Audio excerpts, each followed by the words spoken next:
Welcome to Between the Sheets, the podcast where we're going to cover a variety of topics related to sexual health and wellness. I'm Dr. Stephanie Zwonitzer, your host.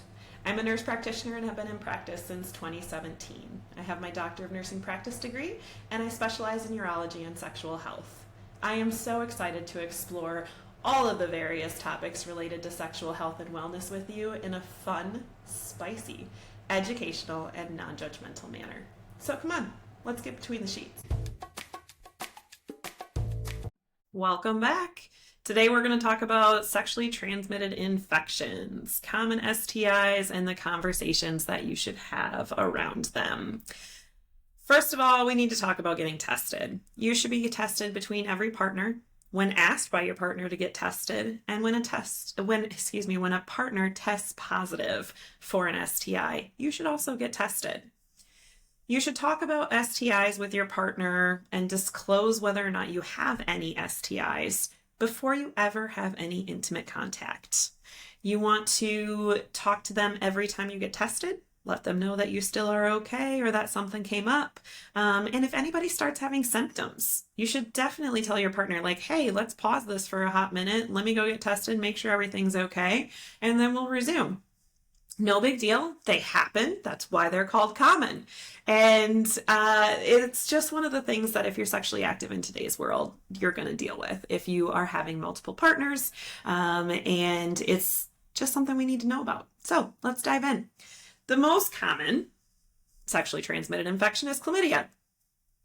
You're going to have maybe some symptoms, maybe no symptoms. And you're going to find that that is a consistency here between some of these STIs, is that there could be symptoms and there might not be.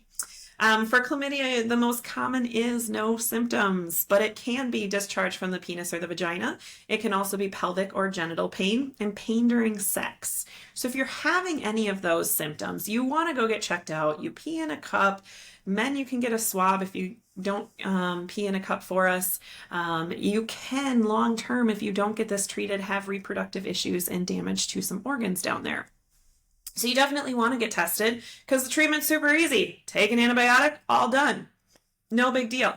If you test positive, tell all of your partners so that they can get treated as well. There are some states that allow a practitioner to treat the patient and their partners. And then there are some states that don't allow that. So you just kind of have to figure out where you're at as far as whether or not that's allowed in your area. But definitely get yourself treated and get your partner treated as well. Another common one is gonorrhea. A lot of times they go with each other, but not always. Symptoms of gonorrhea: pain while voiding, discharge from the penis or the vagina. Men may have testicular pain and women may have lower pelvic pain, or sometimes described as pressure. Again, if untreated, can lead to infertility and reproductive issues. Gonorrhea usually will have some symptoms, but can be asymptomatic as well. Again, super simple to treat it. Get some antibiotics for you, your partners, and you're all done. It's not that big of a deal. As long as you get it treated, you're not going to have lasting symptoms. You can get reinfected with both chlamydia and gonorrhea, so you want to treat them every time you get them. And that's really why you want to make sure that your partners get treated as well, is so that you don't get reinfected. The next STI that we're going to talk about that is also extremely common is HPV, human papillomavirus. It is thought that every single human who is sexually active will encounter HPV at some point in time. A lot of times this is cleared by yourself and you don't need any treatment. It is a virus and there are a gazillion variants. Maybe not a gazillion, but there's over 200 that we know of. So there's a lot. Some of them are going to cause genital warts. Some of them can cause cancers. Some of them cause no symptoms. And again, they might clear on their own. You might need treatment. Just depends on how long you've had it and kind of what we find, what type you have. But again, pretty much everybody's going to get it at least once in their sexual lifetime.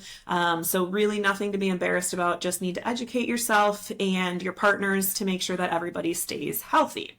The genital warts variants, they're bumps or groups of bumps. Cauliflower-like is how they're usually described. They can be small, they can be large, but they need to be removed. We have a cream that we can use. We can also freeze them off. Some of them that get very large need to be surgically removed. You can do this at a urologist office, like at my office, or you can do these at a dermatologist as well. I've seen genital warts on the anus. I've seen them on penises and testicles. I've seen them on the vulvar area and inside the vagina. So they can be all over in that area. So you really want to get that checked out if you have any lumps or bumps down there that you're not sure whether or not they might be warts. In relationship to the cancer-causing variants of HPV, it could be cervical cancer, vulvar cancer, which is the area between the labias, the lips, right? It's that beefy area in there. You can also get vaginal cancer, anal cancer, oral pharyngeal cancer, meaning in your mouth and throat. So think oral sex, right? You can also get penile cancer.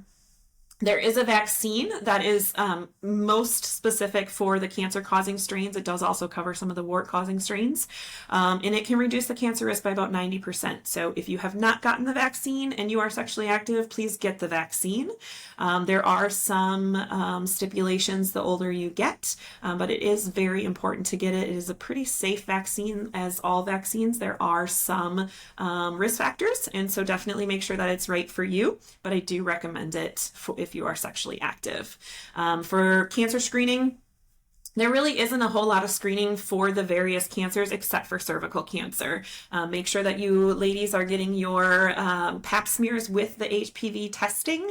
That is extremely important. I have a very close friend of mine who has been battling cervical cancer for a while now. She is in remission and doing well at this moment, but it has been a very long and treacherous haul for her. So it is very important to me that you make sure that you're getting your pap and pelvic exams with your HPV testing so that you can prevent that. It is very easily treated if it is the non-aggressive type and if you get it early. So make sure that you're getting your routine exams there, okay? The next one that we're going to talk about is HSV, herpes simplex virus. There are two of them. There is herpes simplex 1 and there is herpes simplex 2. 1 is generally considered oral herpes and 2 is generally considered genital herpes. However, they go both places, okay? Again, oral sex. We're spreading shit everywhere, everybody. And so the genital herpes can be found orally. The oral herpes can be found genitally. I had a patient not too long ago come in with lesions all over his penis. I thought for sure he was going to have herpes 2. He has herpes 1.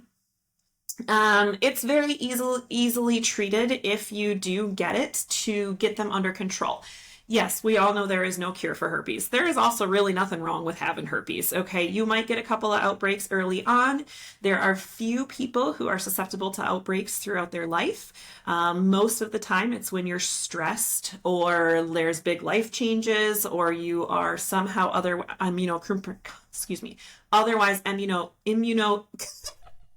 having a hard time tonight. Otherwise immunocompromised. There we go.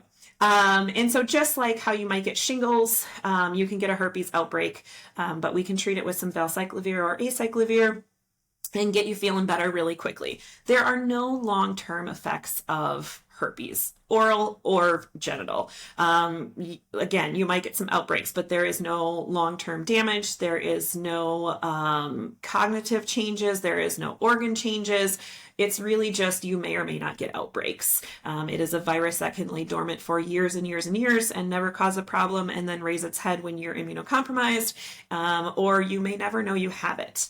The biggest thing for you to know is that HSV 1 or 2 are not part of standardized STI testing. This is because so many people have them and don't even know. It's also because the blood test for these is not the best test out there. It's not super accurate and can have a lot of false positives. And so the best way to get tested for herpes is if you have some lesions to go get them cultured. And that's going to be the best way to know exactly what you have and which type of herpes you have. Does it matter which type of herpes you have? Absolutely not. We treat them the exact same way. I also think that it's really frustrating that there's such a stigma with genital herpes, but not with oral herpes. Like, yeah, nobody wants to walk around with a cold sore, but you don't hear people talking about needing to disclose their cold sores, but they need to disclose their genital herpes. Well, if one needs to be disclosed, so do both of them, because you can give them to anybody. And you can give them whether or not you have a outbreak.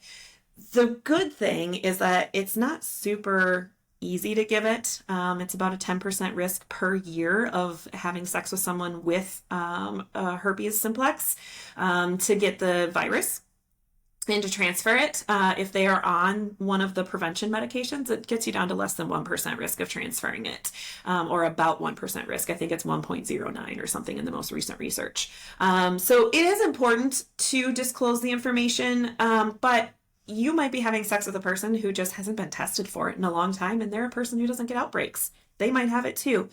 So it is not part of the general STI testing, which is why I bring that up. The symptoms of the outbreaks are vesicular lesions, so they look like little blisters. They're usually in groups. It's not usually just one. It's usually a little group of them, a little patch. There's itching and burning and pain. There are no significant complications or long-term effects, like I said. Those outbreaks can last from a week to 4 weeks, just depends on how quickly your body clears them. To prevent transfer, you can take the valcyclovir or acyclovir on a daily basis. If you know, in fact, that your partner does not have herpes and you'd like to try and prevent them from getting it, it's a great option. You can wear condoms to decrease the risk of transference, and obviously no sexual contact during an outbreak, whether that is a cold sore or a genital lesion. Though that is when you are most likely to transfer that to someone else. Trying to think if there's anything else to cover with that. I think it's mostly just the send home point of don't be so ashamed, and don't be so worried if somebody tells you they have it. Make sure they're on prevention. If you want to get on prevention to help decrease your risk of getting it, that can work too.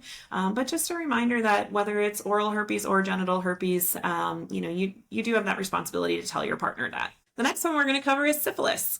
So syphilis is a bacterial infection that causes painless sores in the genitals, the anus, or the mouth. So painless is very important.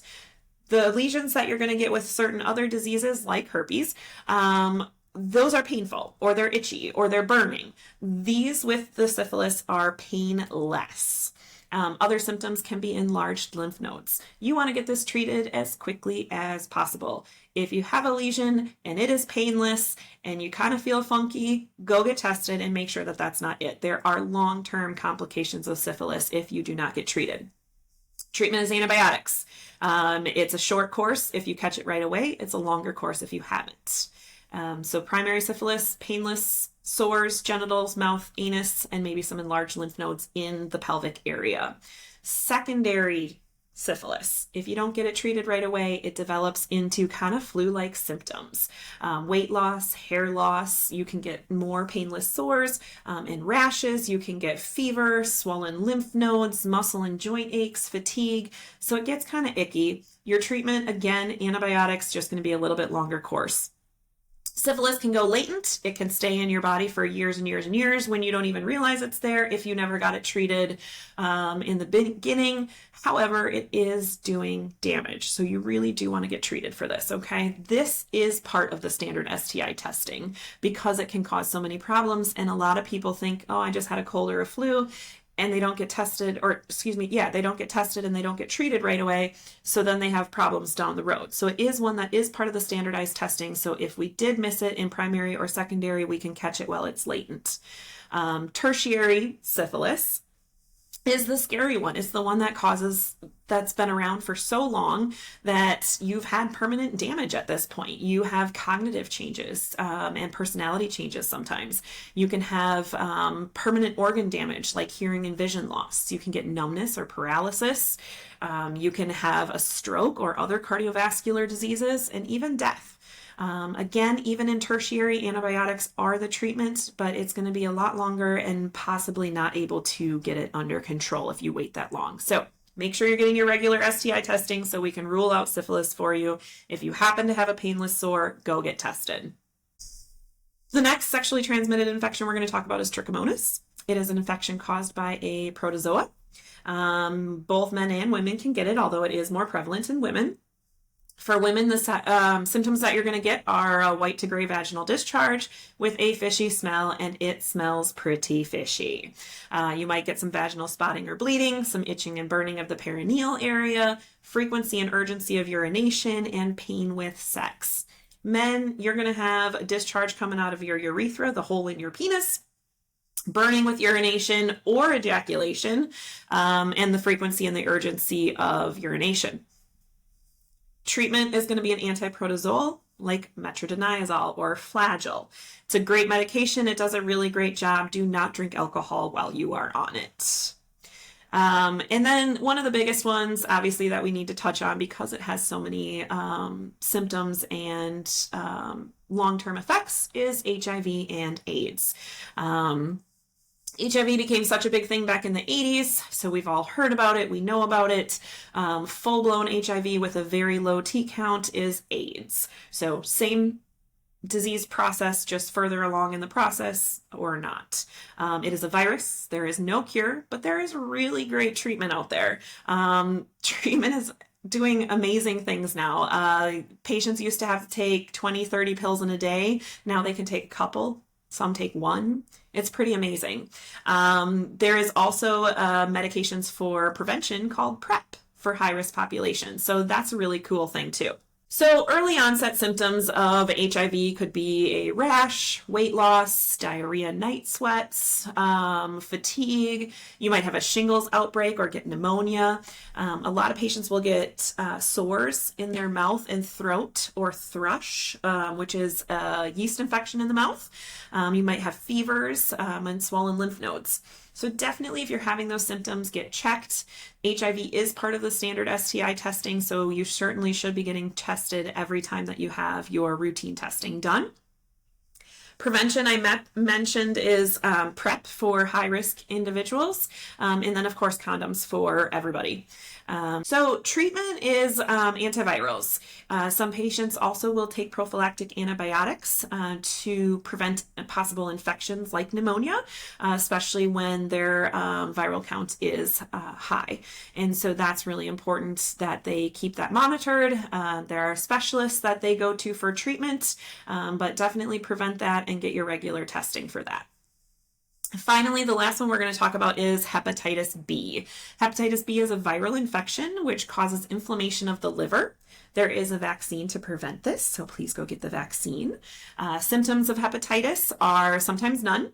Other times you can have fever, fatigue, loss of appetite, nausea and vomiting, abdominal pain, dark colored urine, light colored stool. So there's a difference there. The urine becomes dark, the stool becomes light. Joint pain and jaundice. A lot of times Hep B can clear on its own, but there are also antivirals that we can give you to get you feeling better. Okay. It's time for my favorite segment of the show, Between the Sheets Shenanigans. We've got some great stories for you, and as always, the details of the stories will be changed so that you cannot identify who the owner of the story is. It might be my story, might be my friends or family members, or even a patient's story, but you're not going to be able to tell. Please send in your stories as well so we can shake up the details and share your stories. Send them into podcastbetweenthesheets@gmail.com. Let's tell some stories. So I had a friend who was kind of hooking up with this guy just intermittently. They weren't really dating. They knew they didn't want to date, but they just kind of would hook up when they were both single. And they both had two partners at this one point in time, each other, and they each had another partner. And the guy called and said, hey, I was having some burning and whatever. I went and got tested. I have chlamydia. I think you should probably get tested.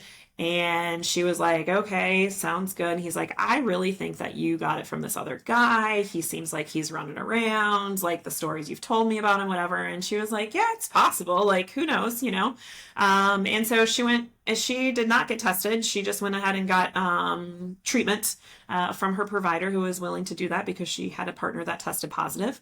And then she called her other partner and told him about it. he went ahead and got treated as well. And it turned out that it was actually the other woman that the first guy was also having sex with that was running around. So it was just kind of funny that, yes, everybody got treated, everybody got taken care of, but the blame went on the wrong person initially. So I thought that was kind of funny, but a great story to tell you. You know what? Tell your partners this shit happens and get your antibiotics. Everybody moved on. Everybody was healthy. And I don't think any of those people have had STIs again that they've told me anyways. I also had a patient when we were talking about herpes. So I told you it's pretty low risk of transferring it, even if you're not on prevention, but certainly, monitoring when you have the symptoms and not having sex during outbreaks. I have a friend who has HSV2, so genital herpes. She tells her partners, and she was with an ex-boyfriend for about 5 years. Had told him they were together long enough that they didn't wear condoms anymore. She did not have outbreaks during this time. She was not on valcyclovir during this time, and he never tested positive, never had an outbreak, and to this day still has never called to tell her that he got it. So that's just kind of a reassuring thing. I think not that that's everybody's case, not that that's going to happen for everyone, but I think that that's just kind of nice and reassuring for some people that do have herpes that, yeah, you can still have a great sex life, and that's totally cool. I also had a patient years ago, not when I was in urology, but in a different job, who had a variety of symptoms coming in, just not feeling well, things weren't right, and had not been sexually active in a while, so was not getting routine STI testing, and he ended up testing positive for HIV. He had not had sex in 6 years. So this infection was festering in him for quite a long time and finally dropped his count low enough that he was getting these symptoms. And sure enough, when we tested him, not only did he have HIV, but he was in full-blown AIDS. And we were able to get him the right treatment, the right provider who could give that treatment. And when he came back to see me a while later, he was undetectable for his HIV. He was feeling phenomenal. He had gained back weight. His treatment was working. And it was just amazing to see him come to life again and just be able to have an excitement and outlook on life that he hadn't had for a while because of how run down and horrible he had been feeling. And you can imagine when we gave him that diagnosis, how awful he felt about himself, about life, about his future. And so to have him come back and be feeling phenomenal, it was great. And it was reassuring that, even this disease that you're going to have for life, you can live with, and you can live a pretty damn good life. So it's pretty exciting. And it's definitely a tough topic, talking about STIs and having that conversation, but it's definitely important not only to have the conversation before you're intimate with someone, but at any point in time that you develop symptoms or that you might have sex with somebody else, just get regular testing and be honest and open with your other partners. Thank you for listening and spending time with me today. You can catch new episodes of Between the Sheets every Wednesday. Because what better way to add some spice to your life than to have a new podcast on Hump Day? We will continue to explore common, uncommon, and taboo topics related to sexual health and wellness. Please send any comments, questions, or stories to podcastbetweenthesheets@gmail.com. That's all one word, podcastbetweenthesheets@gmail.com. Have a great day. And remember how important it is to discuss these topics with your friends, your family, and of course your partners. In fact, you can like, follow, and share this podcast so they can see it too. See you next time for more sexual health topics between the sheets.